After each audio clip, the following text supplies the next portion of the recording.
Welcome back to Beyond the Film podcast. I'm Rose. This is Meadow, and today we are your guides to and through space. This week we are discussing Guardians of the Galaxy. Yay. This is our favorite movie. We're so excited. Anyways, it's not our favorite movie. It's not. But okay, I do want to say, after watching this movie, it's not, the concept of the movie is not bad. Yeah, it's not a bad movie. No, it's just like the characters themselves make the movie unenjoyable. Like the actors, not even the actors. It's also kind of boring. But yeah, we definitely fell asleep.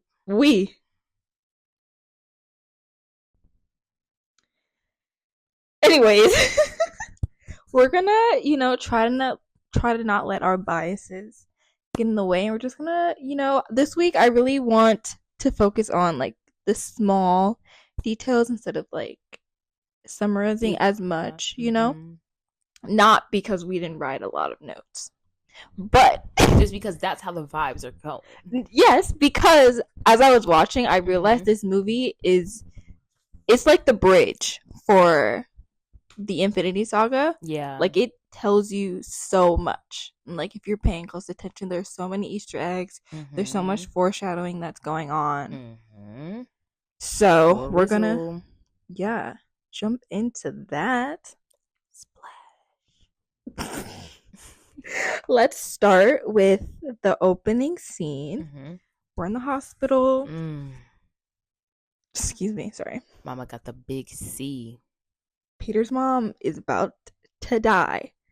The only family left that Peter is going to have. Oh my gosh. Are all those people in that room? His granddad.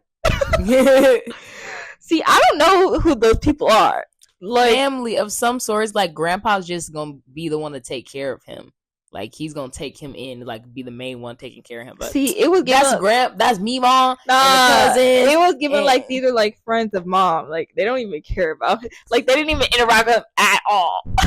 He's going through not a word. They obviously got a little bit of awkwardness in this family. They didn't get a line. I also think that they are kind of standoffish with her and Peter because, she starts rambling about, your dad, he's pure light and he's from the stars and da da da da. And they're like, hey, back to Earth. You got a present for Peter, remember? So I think that there might be some of those influences. They have their own bias against Peter and his mom. See, but also Granddad's the one who said that. Yeah, because Gramps is the one who's going to be taking care of things. Obviously, everyone's who's getting a check, awkward. A bigger check. LOL.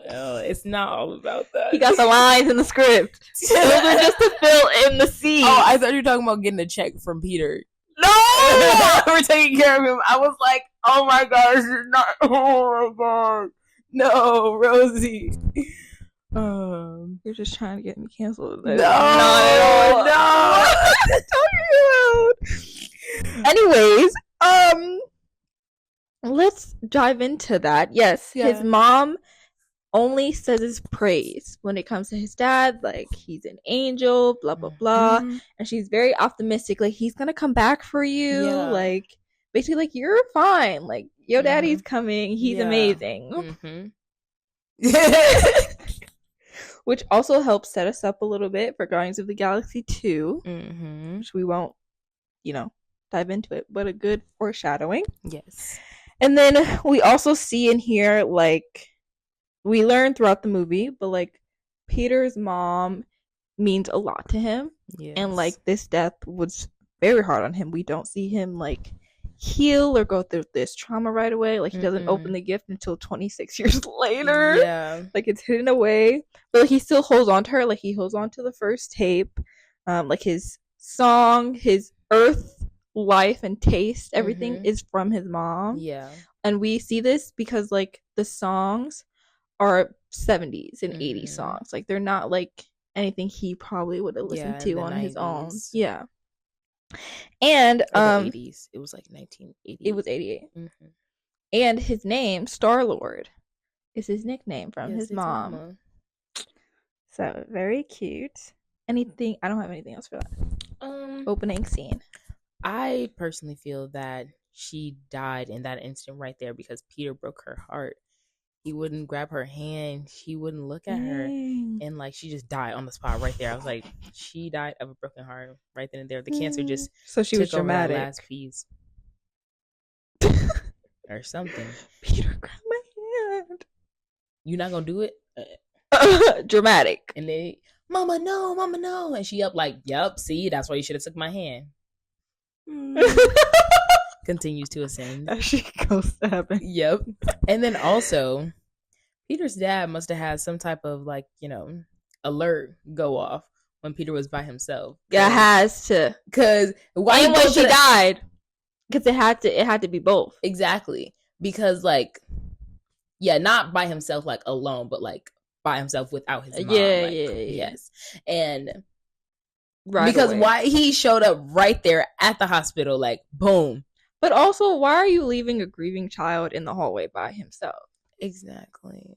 Why are all these people right here? Yeah, right there's now? like 15 women in there, and not one of y'all could come outside and it's okay. Like talk to him, nothing. She's literally screaming in pain. Like, this is why I think like, yeah, these folks are, it's like an estranged, and they're just kind of strange, and I don't know, friends. They just can't. They not family. Bad friends, because friends can't be family. Can't be family. They can. Wiggity whack.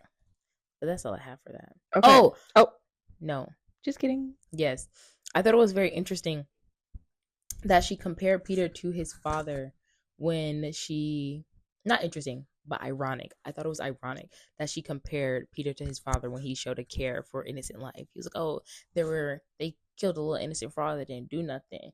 And he was like, oh, you're just like your father. That's ironic. He does Maybe not it's just the animal life. Maybe. Nature, not intellectual beings. Perhaps. But I still thought it was ironic. Good little symbolism and foreshadowing for the next movie. Sure. Okay, we're gonna fast forward. Zoop, zoop, zoop. 26 years later. Wow. We can assume Peter's in his 30s. Somewhere in there. Peter was abducted. And now we're getting the scene. We're in space. There's this man. We know it's Peter, but at the point, there's this man. He's walking through this planet. There is a director's like cut in the extras that I watched. So I have like some notes from what he was actually trying to like portray in here. So he talks about how throughout the movie he wanted like the pictures and like the scenes and everything to be like dark and beautiful. And he was talking about how this scene is a good example because we see like the sky and the storm. It was very like a storm is like scary, but then like the sky is also beautiful at the same time. And then he also talked about how like Peter's going through the temple and everything, and it's like dark and gloomy and but he's listening to like pop music and he's like dancing around and jamming and all that just stuff. Having a good time. I will say that I could love these movies just on the soundtrack alone. Like very good soundtrack for the Guardians of the Galaxy series. Oh, another thing. I missed when I first watched the movie and I got from the director's cut. On the walls in the temple, it's literally like a group of people around the Infinity Stones. Like they're on the walls. Oh. Like whatever the heck, hieroglyphics type. I'm going to have to go back and check it out. Yeah. Like, wow. That's cool. crazy. Yeah. It also shows like the age of the stones and of wherever ruins. He is. Yeah. My guess it's celestials that are on there because they're just like they're whirling around it. But we'll get into the celestial connections. Yes, a little later. Okay. So Peter finds this orb. Obviously, he's not the only one that wants it. You know, he's about to die from this man. And I was like, why do I know him? He's in Captain Marvel, and he's the same character. Yes. I Yes, did. he Yeah, is. I didn't know that. I had to look it up. I was like, you look Yep, familiar. he's up in the MCU. That man is old. Is he 70 or something? I don't know because Captain Marvel is back in the day. Oh, you're talking about his character, not the Yeah, actor. no, not the actor. Okay. No, the Yeah, character. he definitely is old. I mean, the actor's probably up there. A mature man. Yeah, Yeah. I don't know. Anyways, but it begs the question, like, why is this orb so special? Why is this so What is this? Just look valuable? like a Like, little rock. why does this mystery antagonist want it? Like, Who is Ronan? yeah, why does Yondu want it as well? Like, there's two different sellers that they want to give it to. What's going on? What's the tea? We get answers to that But we don't ever later. get answers to who this other buyer is that the That Xandorian man was looking to connect it to. oh him. Yes, he was collecting it for a client. Yeah. Maybe I remember. My thing is I feel like at first I thought the collector had posted out multiple things and was just like, okay, whoever gets to me first gets the money. But then I saw that man's face on screen. I was like, wait, that's someone different. That's a good point. So I don't know. I was also thinking, could it be Thanos? And like, if he's like, oh, I was if thinking you don't that get too. it, then I got another person who's gonna get it. But also, he was scared though when he heard Ronan's name. Yeah, but that's just Ronan, not Thanos. Yeah, but the universe like knows they're working together. Like everyone knows. Yeah. He's not important, I guess. He didn't get it. So. He didn't. He lost the race. He did. All right, what's next? Okay. We're gonna skip forward not a lot, but we're on the ship and we get to see Peter and his relationships. He's a flirt. Yeah. And go ahead. No. Okay. No. I've noticed, especially coming off of watching X-Men First Class. Yeah. The MCU loves making men flirts. And I'm like, my question is why? Like, why is this a common trend? Like, why do they have to be whores? Like man sluts. Like, yeah. Because they're never just like good, like charismatic, charming. It's like I sleep around. I flirt with every person that has two legs and walks. Maybe it's a trope. They also, these people who do these things, they also have these certain type of backgrounds and like these certain other type of negative characteristics. Whereas we see like with Captain America, he wasn't like that. And we also see the type of background that he had as compared to Quill. Look at the kind of background that he had. Look at the type of background that I was gonna call him RDJ, but like that's his name. But Tony Stark, the type of background Tony Stark had, it's different. They have these different type of parental issues, and that makes them man sluts in MCU's eyes. MCU said it, guys, not us.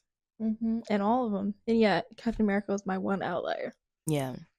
Because Tony, Star-Lord, Logan, Charles. Yeah. All of them. I was trying to think if Thor was too. I feel like he was like low key. Like he was, but it wasn't like a showboaty, like they're hanging around. It was just like okay. I think it was more so what you were speaking on earlier about just being charismatic, and then he found a girl that he liked. Yeah. That's just what it was. Because it's not like after they broke up we saw him. Because like even with Sif, like he wasn't trying to be all up in her face, but you could tell that he was charismatic and he just had that kind of energy. But it definitely was giving more of a flirty man slut vibe in the What If series, where he was a party boy. But that was because he didn't grow up with a brother. In season 1? Okay. Where Loki was still a giant. Yeah. So because that was the only season I watched. So if you talk about anything else, I don't know.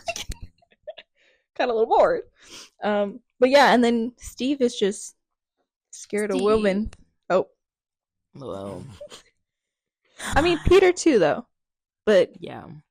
They're, like you were saying, they're definitely more stable. Even though Peter has trauma, for sure. But he's also younger, too. Younger, and he still had that maternal figure. Mm. Now he don't got nobody. Is it because of mommy issues? What if? Trying to replace that cooch that they came out of. Oh my gosh. That's it. We've talked about this before in other episodes, where like the men always have mommy issues and the girls have daddy issues. Mm-hmm. Wild. Get y'all issues together. You're gonna be a man whore, unless you want. You know what? Do what you want with your life. That's right. As long as it's consensual. I don't care. But just examples of Peter being a flirt. This is examples from all throughout the movie. When him and Gamora were about to kiss and she freaked out. It's like your pelvic sorcery. Yes, exactly. I was like, I wonder if that was symbolic of like Adam and Eve and how he comes from Earth and things of that nature.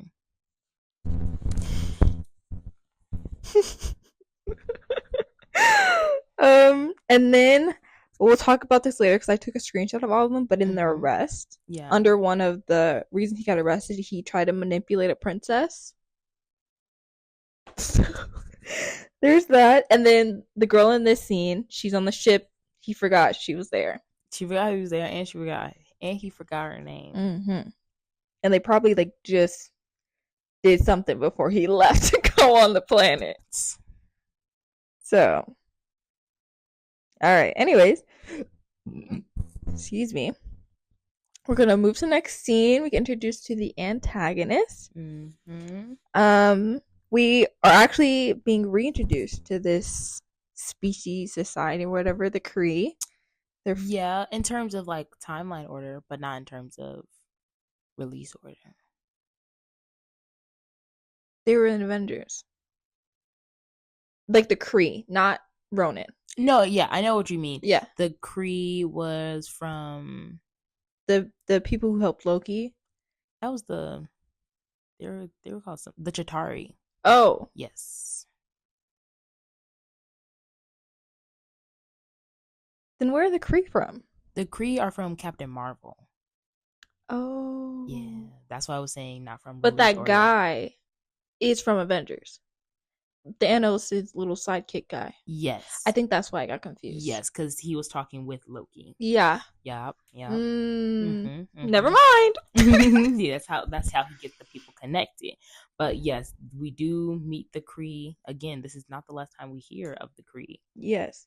So actually, we only get reintroduced to Thanos because he is from the Avengers end credit scene. We get more in depth about who this purple guy is. Yeah. We also get an upgrade in CGI. We do, just a slight one. Yeah, not the good one. But it's something. Better. It's something.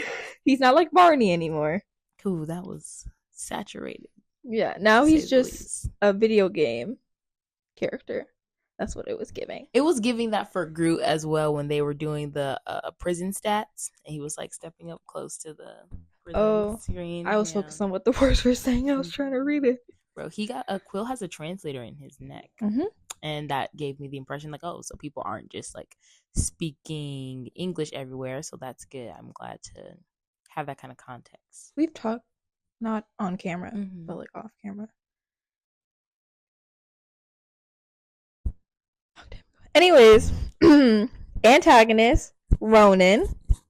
This is the first time that I noticed he's sleeping in the blood of the people he's killed. Oh my gosh. I just noticed that he was sleeping in the beginning. I was like, I never noticed that. But now that you bring that up, that makes sense because he smashed that man's head and the blood went somewhere. And I was like, where did that blood go? His bed. Sick is right. Sick. How is he breathing under there? What is he? This is like, who is that other person that sleeps underwater that we watched? Oh my gosh, we watched too many things. they're all jammed in there. Someone else that we watched from some superhero movie. I can't say if it's MCU or not for sure. Oh, it was see Batman from it was Ben Affleck's Batman, and you were like, why is he sleeping in there like a vampire? No, Daredevil. Daredevil, because it Yes, was the sensory deprivation. The movie Daredevil. Yes. I was like, wait, Ben Affleck Batman? He played him similar. when he was older. Yes. You were there. Ben Affleck, you were on Daredevil, yeah, was sleeping in a sensory deprivation tank where he was floating in saline water in the yeah. T. All right. Anyways, we get this like very well-known villain type through the MCU where his reasoning is because he's cleansing. He's cleansing the earth. He's cleansing the universe of all the bad, and the only way to do that is to kill people. And we see, later on, we'll see this similarity with Thanos. The idealism that, like, I have to cleanse. I have to make everything good and pure. Yeah, that's probably why they were able to work together. And I was wondering, like, is this like Hollywood's or like movies' way of making villains quote unquote like likable or like debatable? Because in their eyes they're doing good, like they're helping. Yeah, but like it's like no, you're killing people, instead of just being like you don't have villains. They're just like, no, I'm just doing it because I want to. You never have anyone that's straightforward, like Loki. Evil. See, but he's traumatized. He doesn't even like it. Right. So, but wait, no, when they do it, listen, there's more to it. I think that it's more so to help us create a conversation about it. There's more to talk about. It's not just so cut and dry, straightforward. Because even if it does seem cut and dry, straightforward, like how it did for Loki, in the Avengers, we find out more about his character and we find out the deeper layers, and we have a deeper conversation about them. Get people talking more about your movies. That's what I think it's about. Yeah. And I feel like it also plays with the concept, like, just watching a show, like, are people naturally, like, born evil or good? And I feel like people are, like, no one's naturally born evil. I personally think people are, like, morphed and molded into the people they're going to be based on their surroundings. And I feel like this plays into it. Like, if someone's just pure evil, like, no going anywhere. Not just like, dang, like we've lost something as a society. Yeah, we're shizzle. Yeah, we're just coming out evil on the default. Like, wow. Wow. I also noticed, because in the scene we also get introduced to Nebula and Gamora. But while I was watching, correct me if I'm wrong, hopefully I'm not, because this would be really cool, but in these scenes we hear everyone's name besides Gamora's. So, like, we hear Nebula, we hear Roni, we hear Thanos, like, we hear their names out loud. We don't hear Gamora's name out loud until later when she's with Guardians of the Galaxy. Yeah. And I feel like this is the directors and whoever's way of being like, she's not with them. She's not with Thanos. She's with the Guardians of the Galaxy. Yeah.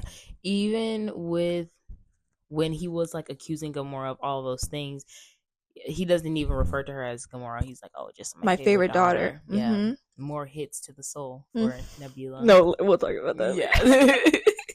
But I feel like that's such a cool, like, way as a writer to be like, no, like, from the jump, she never wanted to be associated with these people. Yeah. And you make it clear by, like, the very small little details. So I thought that was cool. And then we also see a little baby bud of the sibling rivalry, you know, between Nebula and Gamora. There is a deleted scene that they didn't put in there, which, like, shows it more early on. But I was okay, it's fine. Like, they show it later. So it's not, like, that important. They're just arguing with each other. Yeah. All right. Anyways, I don't have a lot to say about them interacting. For the first time, it's just, you know, we get introduced to Rocket and Groot on Nova. There's this big chase fighting scene over the orb and Peter. It's just a series of events, how they all came to be together. This is like, it's a nice origin story movie of the team. But I was saying I love Rocket's disdain for everything. He was talking about this baby. He's like, look at it. Walk by yourself, you little loser. I'm like, dang. That's crazy. A little director's note that they talked about. Every, like, species that we see in this film have a background story. That's cool. So they made a vision board. They made a story for, like, every every person. Like with the Nova and like their army outfits, they have three lights on it because Nova has three suns. Mm. Yeah. And like Wow.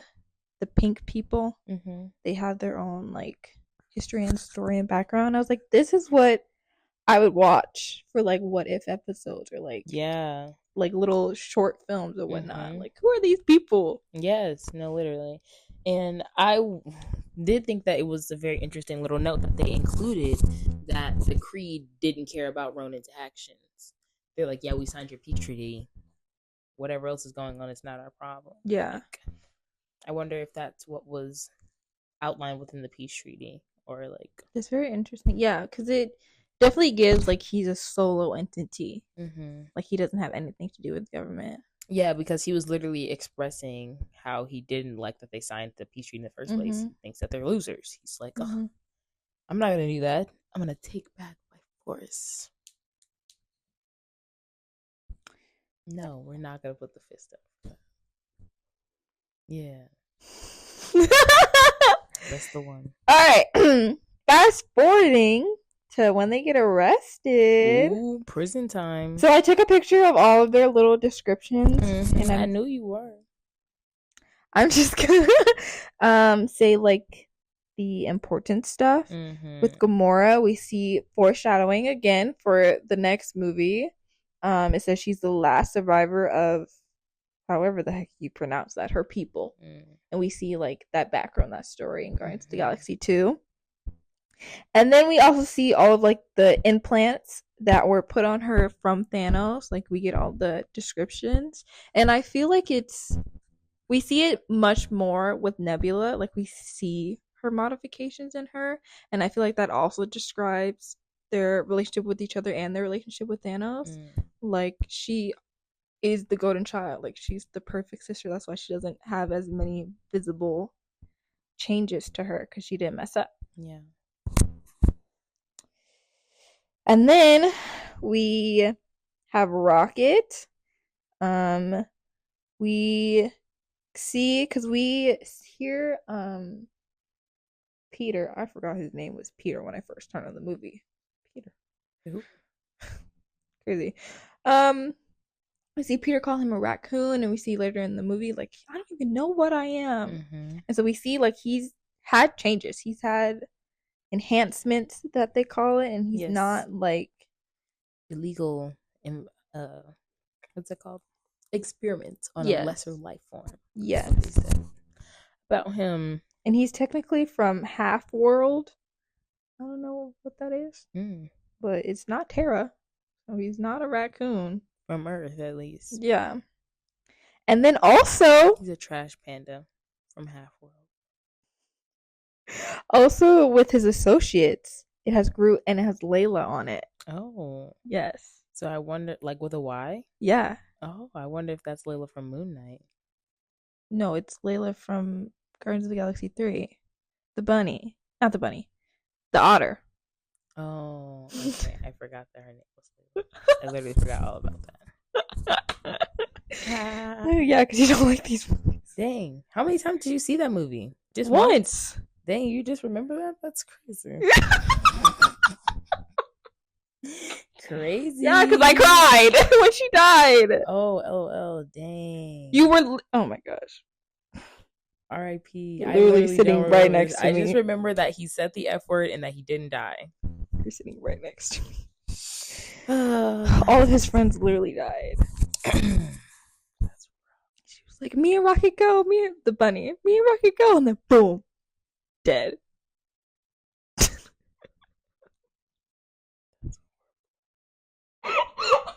Poor Rocket. Life is so sad.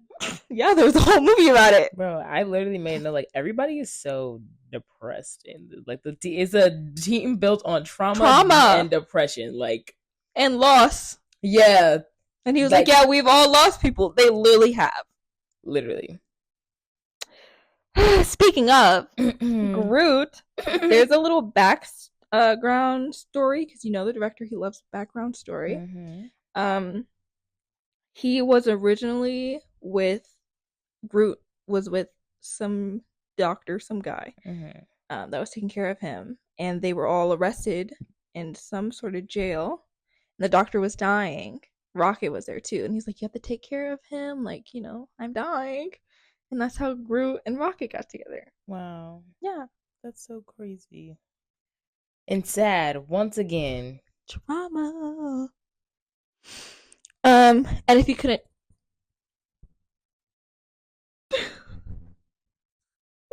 what the Oh. Okay. So sorry that we cut off visual for a couple minutes. We usually set a timer because our camera shuts off. But we're back. So if you stuck around, it was very quick. So thank you for sticking around. Okay. Anyways. I don't even remember what we were talking about. Doesn't matter. We were talking about, team bonding, depression, Right. Doctor, they all got trauma. Rocket. Yeah. And now we're moving on past the jail scene where they get entered into the jail. Okay, wait, hold on. We still have Peter. Oh. Okay. Then we're moving on to the next stats. Like you mentioned earlier, he has an implant in his neck. So they're not just all walking around speaking English. Mm-mm. And then, like I also mentioned earlier, the illegal manipulation of a duchess, why he got arrested. There's also 2 counts of public intoxication, which I feel like also shows how he's not healed. Mm-hmm. He was stolen from his family after his mom just died. And was convinced that the people that abducted him were trying to eat him. Yeah. Oh, what a stressful life to live as a child. He was taught to survive, not thrive. He was taught to steal, not thrill. T. Okay, now we're entering the jail scenes. Only thing that I really have on here is that in the beginning, no one likes Gamora. Everyone knows that she's associated with Rowan and with Thanos, and all these people have lost someone to Rowan. Bro, her darking, mysterious self talking about the nightmares that lay ahead are nothing, are dreams compared to the horrors that were behind, or whatever she was talking about. I'm like, girl, dang, that's messed up.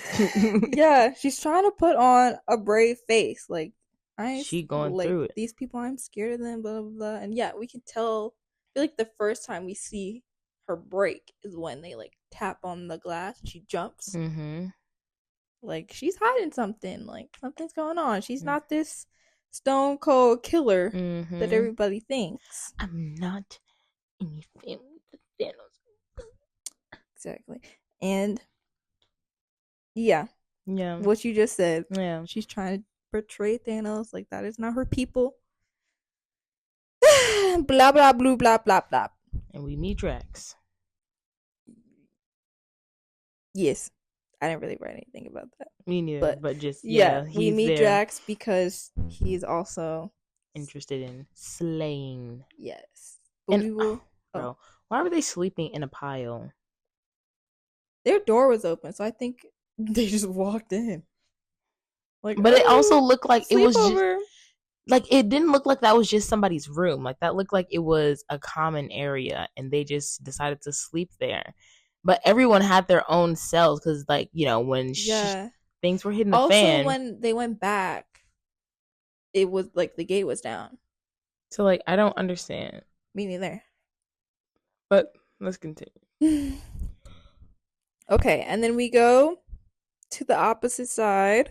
We see Ronan. We see Thanos in person. And Ronan's like, hey, like, I didn't fail. Your daughter failed. Is on some BS. Yeah. And this is where we hear Thanos talk about, like, my favorite daughter. You implemented her, like what you made her betray me. Like, what? And Nebula's sitting right there. And she's like, thanks, Dad. Yeah, no, I was like, oh, poor baby girl. And then, we get to see more of this sibling rivalry. Like, we see, this is where I'm like, okay, also later on, but they give me very much Thor and Loki. Mm-hmm. Like younger sibling, like favorite, like I'm just in your shadow, like I'm not loved, Yeah. blah Yeah, blah never blah. living up to the older siblings' expectations. Yes. And also I found it funny that Thanos was talking about how like Rowan was like a child and like he's whining and whatnot. Mm-hmm. And then it pans to Rowan and he has like literal pout face on. Yes. Like this is visual representation of what he's talking about. Literally. So interesting. Okay. Then we get to the big escape scene. Yes. I One called mine the Great Escape. T. One little note, we get to see, more Groot and how he's very much just like the innocent, like comic relief character. Like Mm-hmm. very light, very, oh my gosh. Like, I can't believe he just did that. Yeah. We also get an introduction into Rocket's prosthetic obsession. And like at first I'm Just thought it would be thinking funny. like right. So there's either something mentally going on with him in terms of like his modifications and like why he's attracted to it in that kind of sense, or also thinking like is he building himself like a girlfriend or something? Because like when he was trying to get the eyeball, he was like it's important to me, but he's also snickering. So I'm just like Yeah, it's also like a little inside gag. Like, yeah. like someone else is like struggling in pain and whatnot. Mm, perhaps. But it's just that's so crazy. Like it doesn't stop here. It never stops. It goes all the way until Infinity War. Gotta keep the gag going. Yeah. Little funny inside joke. Ha ha. Mm-hmm. Okay. I also noticed during these scenes, Peter doesn't use like a real weapon. Like he used like a stunt gun. Mm-hmm. He never like someone. Yeah. I feel like it's interesting, especially I feel like MCU. There's always like the pull tag of like, okay, like is it okay? Is it not okay? Like is it necessary? Is it not And he necessary? also doesn't make it into a big deal either. He's Mm-hmm. just like, this is just what I do. Like I'm tasing you. Boom. Next. Yeah, like I'm just trying to get away. Mm-hmm. Like I'm not trying to do anything really malicious. And maybe that's also another sense into how he was raised and also his mom's heart inside of him. And then as well that he was a child Yeah. when he was taught all these things. So you have to remember that he has just like this child's perspective of the world sort of kind of besides all the things that he went through. Yeah, I say especially like I feel like it's very easy for someone to grow up with like ravagers and like black market people and just Mm-hmm. boom, you're in my way, dead. Yeah, exactly. But that's not the route that he went. And maybe it was also because of this like perceived kindness that he was given, like, oh, yeah, I My could have mother got was gotten, but yeah. I'm not eating, so Yeah. it's like I got this chance to live this life. Yeah. I also feel like with going on what you're saying with his mom, like she Mm-hmm. was this great light person. All he ever heard about his father too was that Mm-hmm. he was this angel, great person. Mm-hmm. So probably in his head, he's okay. I gotta be like this Mm-hmm. great person. Like, well, my parents were amazing. Yeah. Gotta do it a little bit. Well, real tea. Mm-hmm. And then we also see back to the mixtape, back with his mama. He can't leave without it. He still needs it. And then we The also Walking see Man. Talk about the mixtape. He hadn't opened the mixtape yet.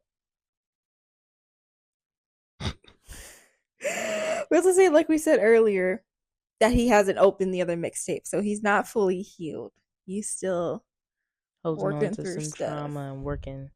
Yeah, because he's been working this whole time since he got abducted. He ain't have no time to just Heal. Hmm. That's why he's not a. That's why he's not a man whore anymore. Because he healed. Yes. Slay. All right. Anyway, transporting to nowhere.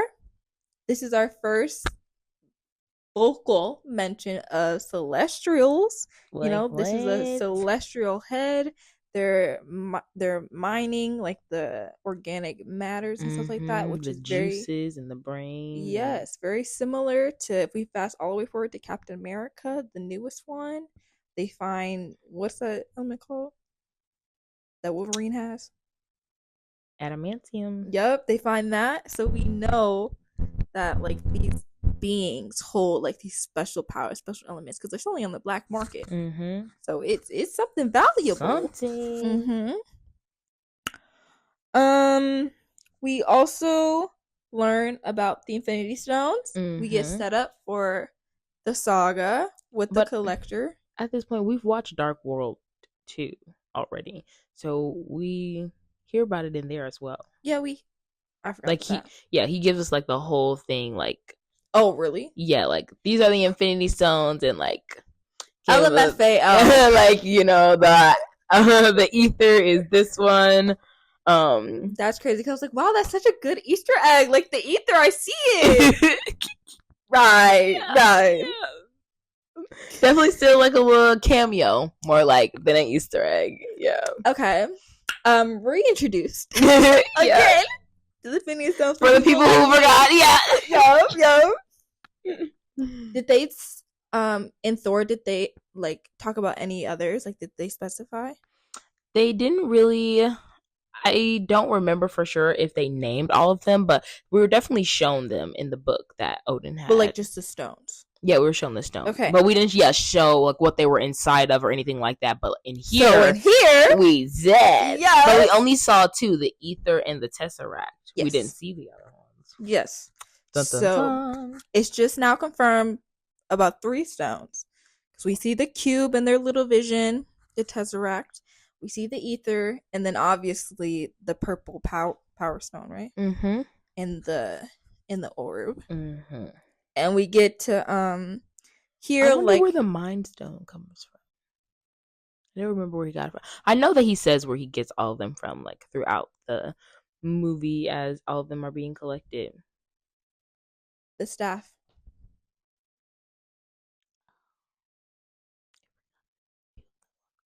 Okay, continue.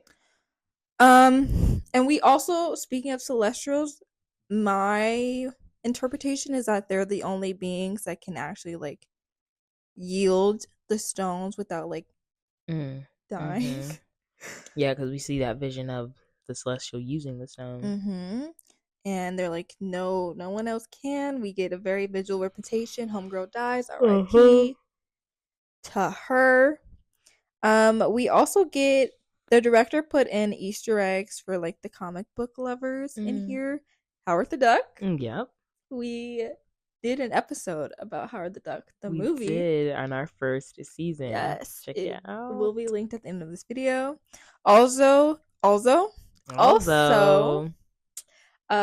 the dog. I think at this point she wasn't gonna be a character, so I think that's why it was just like, oh, little cute little pop up from the comics. And then there's also like multiple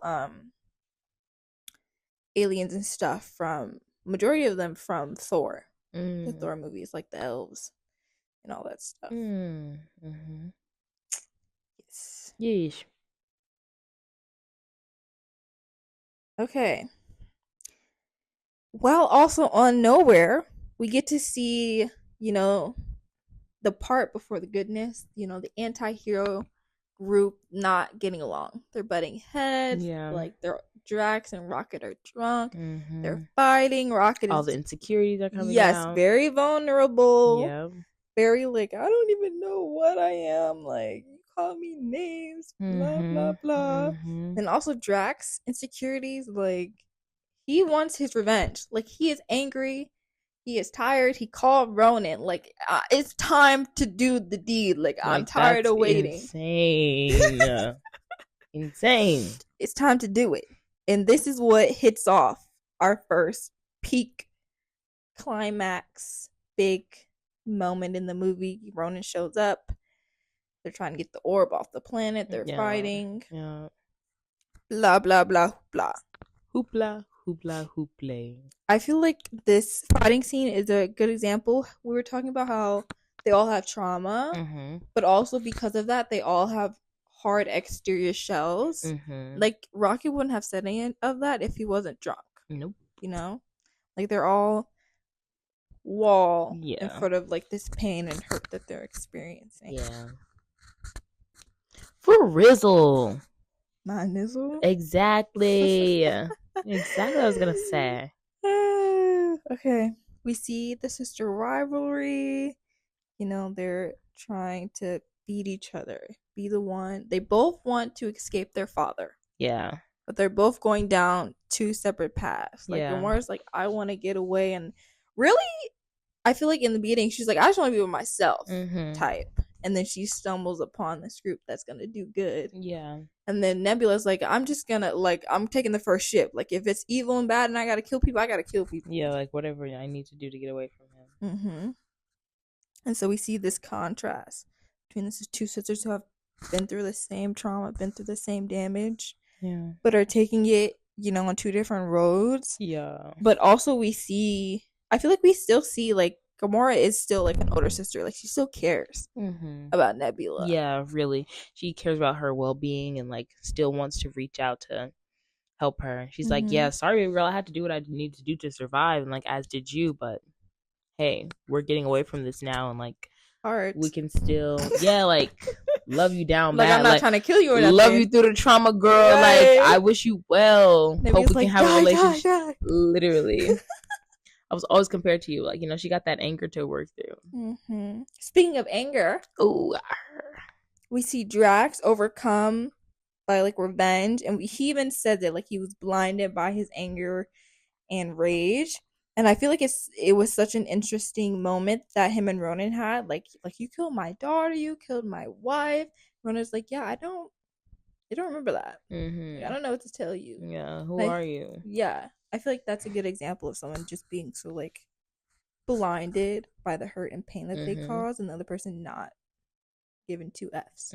Especially, I feel like there's good examples in like real life, like when people are like bullied or like they go through something, like the victim remembers, but like the bully doesn't remember that at all. Yeah, because they were just doing their normal bully life and also experiencing their own type of hurt, and that's just what they were spewing out. Yes, I feel we see. I know Ronan is also having this fight and battle with revenge as well. Yes, exactly. For my father and his father before him. The whole reason he's trying to get rid of these planets and Nova and everything is based on revenge. Like he's in pain as well. Zendarian culture, my culture. Yeah, and I feel like it's so interesting that he's like cleansing these places and getting rid of these people and hurting these people the same way that he was hurt. Yeah. Oh. What the heck? It's fall, y'all. Literally. The leaves are falling. Literally. Okay. Lastly, through this scene, this is all I have. So if you have anything else, you can add it on. Like the big fight scene? Yeah. Okay. On Nowhere scene. The fight. Oh, okay. No, I don't have it. Okay. Last thing, we see the little budding relationship between Peter and Gamora. Like they're feeling each other's vibes, and then Peter risked his life for Gamora, not necessarily like dying in space because he knew Yondu would come get him, but like Yondu was threatening to kill him. So, Yondu was threatening to kill him. He was gonna die either way, quote unquote. And he didn't know how long he was gonna be able to survive out there. Like, and for his own perspective, he's just a human being. True. All right, so we have nothing to add. We'll go into the next scene, which leads us into our final fight scene. We have Yondu and Peter. They're going back and forth, and no, don't kill me. Like, we can help you. And he's like, I always liked you, kid. You know what? Hell yeah. And this also plants seed for Guardians of the Galaxy 2. Yes. And the team undermining. Just put it on the table. And the team undermining his authority, and because he's like, you keep going back and forth, and I'm guessing that it was Taserface, silly name, at the beginning of this movie, he was like, you said that we were gonna kill him before, like we should just turn him in, like we should have just dropped him off like we were paid to do. And he's like, bro, you better back up. And then the next one, he's like, I'm tired of this. We done had enough. I'm Taserface. You're not going through with this again. We're not listening to you. Lots of setups for Guardians of the Galaxy 2. For sure. And I feel like that also explains a little bit about their Yondu's and Peter's relationship. Like, Yeah. we see it again more in the second movie, but Yondu stepped up to be a father. I'm not the stepdad. I'm the stepdad. But like Yondu he gets pointed out by Taserface. Like, he has this soft spot for Peter. Like, if it was anyone else, they would have been on the bridge, like a goner. But he gives him chance after chance after chance. He didn't turn him into his father, because we'll find out in the second movie something happens when that happens. Yeah, and Yondu was like, yeah, no more. I'm not doing it. So yeah, we definitely, this is like the beginning that we see of their relationship, and it definitely buds more in like, what's that word I'm looking for? Character growth arise.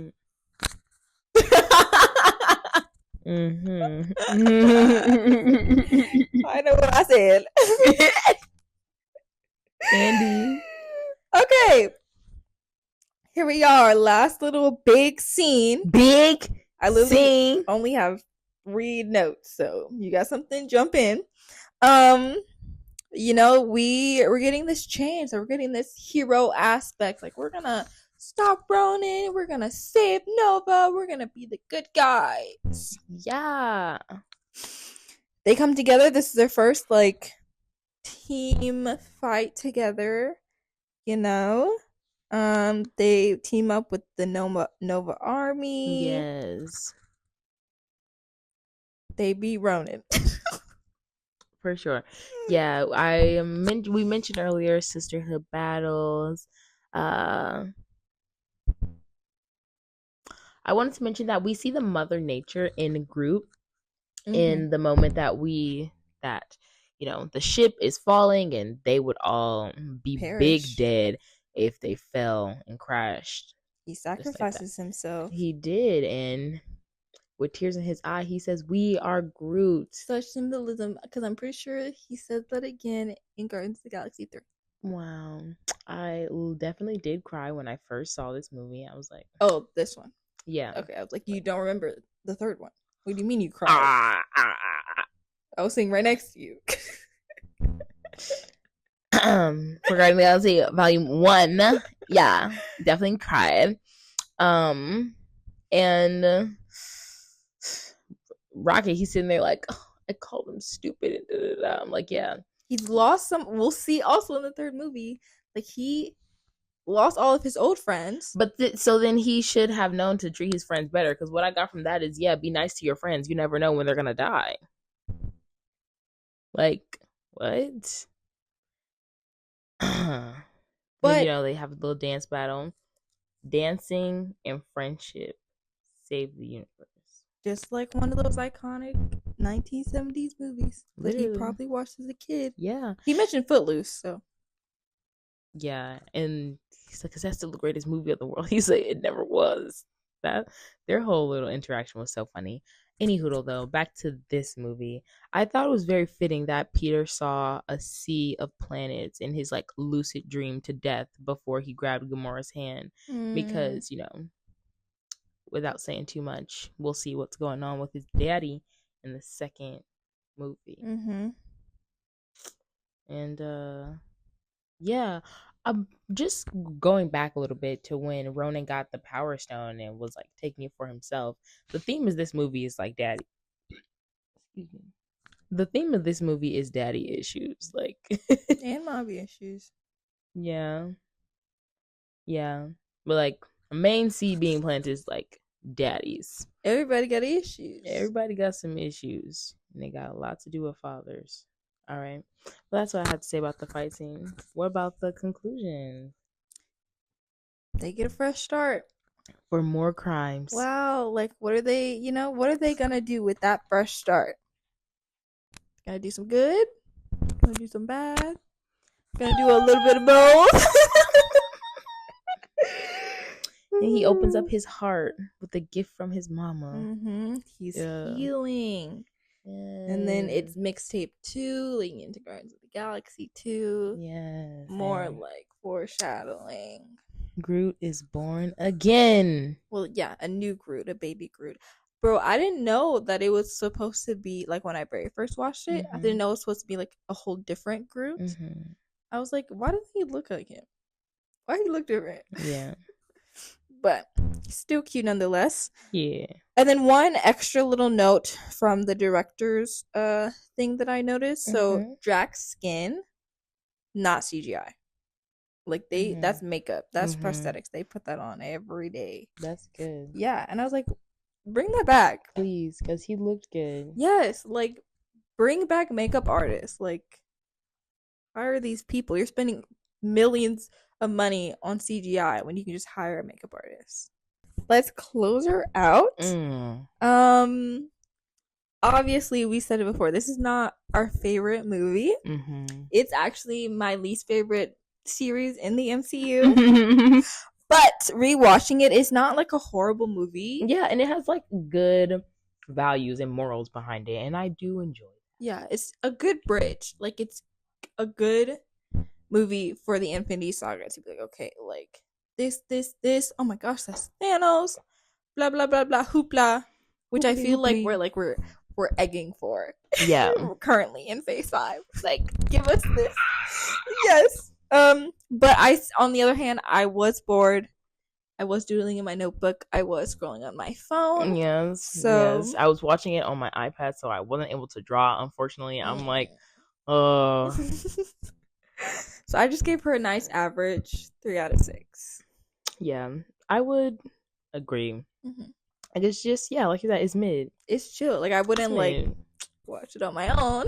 Yeah, like I'm not just gonna. You know what? I want to watch all the Guardians. Like honestly, if anything, I would watch Guardians of the Galaxy 2 because like I like the visuals and like everything that happens in there, like everything that we find out. I think it's kind of cool. I don't like that movie. He pissed me off. Maybe I will feel differently about it because I don't remember how I emotionally felt. I just remember the visuals. Like I like these. This is nice. We'll find out. We will. I would watch the third one again because I cried. Emotion. But yeah, the only time I ever watched Guardians of the Galaxy when I was doing like a full timeline redo. I know it was like, let me put on Guardians of the Galaxy just for fun. Yeah. It's definitely no Age of Ultron. I've seen that a million times. Why? It's not even my favorite movie. You know what I could really go for right now? It's not even my favorite movie. Like, a nice tall glass of Ultron. I don't even know why. For sure. Okay, anyways. What is the most recent thing that you have watched? I watched the scary Winnie the Pooh movie and it was horrible. It was horrible. Why did you do that? Me and my mans, we were just falling asleep. So we were like, let's turn something on. Like, whatever. And you paid attention? A little bit. And then I quickly turned around and just went to sleep. I was like, this is horrible.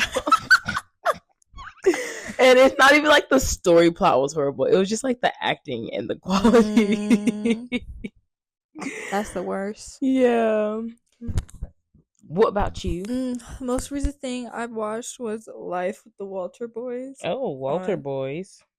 On Netflix, a little teen romance love triangle thing.